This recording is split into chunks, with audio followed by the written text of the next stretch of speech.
for Xaxis, video has been a core part of our business now for years. I mean, this year more than half our business in Europe will be video. So when it comes to targeted video, it's something which we've always been very focused on. It's something which has always been a very important part of our business, a huge growth driver. And I don't think it's surprising that businesses like ours and Xaxis are obviously looking at how we can deploy our technology across linear TV and terrestrial TV and other channels. And it's starting to happen more and more, especially, of course, where those screens really are addressable and able to be targeted. Is it happening at scale yet, especially into the linear feed? I think there's more conferences about it than actual reality. I think there's still a lot of question marks around how the technology is going to play itself out ultimately. And I think part of the reason for that is that there are so many different players involved between the hardware manufacturers, the broadcasters, the set-top box manufacturers, the over-tops, the OTT providers. There are so many players in this in the space. Not only that, but they're different in every market as well, which makes it very difficult to create one way of doing things which is enabled to be sort of distributed evenly and easily.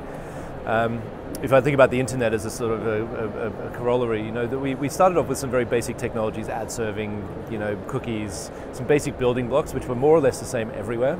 And so the technologies that were then subsequently created were able to be sort of redeployed easily in lots of other markets. Whereas I think TV is coming from a very different position. Not to mention the very deeply ingrained workflow processes and the politics of television. Between agencies, publishers, clients, and everyone else has obviously also created some very deeply ingrained structures. So I think it's going to be challenging with TV, but I think it's going to come. I think the opportunity for more targeted, better managed TV spend is too great for it not to come. But I think there's going to be a lot more talk and a lot more discussion before it really starts to become widely distributed and evenly distributed. Tell us about sort of these new forms of social video, social media, how that works in a programmatic setting. Yeah, I mean, it's, as you say, it's an incredibly important part of the industry now. Everybody's talking about it, everyone's doing it. We ourselves have invested in a company, obviously Plisto, the Group M level, who are focused on the native space and doing more and more with video as well. We've launched a mobile performance business this year, Light Reaction, which I think the customer journey is an interesting one in the mobile space because, of course, people engage with their devices in such a different way, it almost collapses the customer journey. And so for us, our performance business is very much a mobile first one. So Light Reaction is very much a mobile first performance business which aims to really engage with consumers, whether that be video or whether it be display, whether it be, regardless of which part of what might have been considered the customer journey, in a way that captures the mobile opportunity in a very effective way, all based on an outcome. And so, I think it's, all of these different formats, all these different channels play a role in driving ultimately to some sort of an acquisition. So for us, the strategy is very much about how do we deliver that kind of value using those different formats to our clients and agencies. It's a really great question right now, what some of the challenges in the industry are, because I think with the opportunity that we've created for the industry, we've also created a huge number of challenges for the industry. Whether that's fraud, whether it's viewability, whether it's ad blocking. I mean, there's a lot of different pressures at play in our industry at the moment. I think another interesting sort of challenge in our industry is the extent to which it's over-serviced with technology. Terry Kawaja made a very interesting presentation yesterday here at DMEXCO about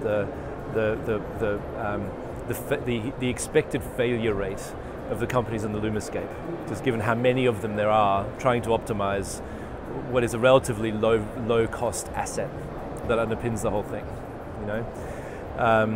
And I think we've created some really big challenges for ourselves. I think ultimately the key question to ask with ad tech is actually not about the tech.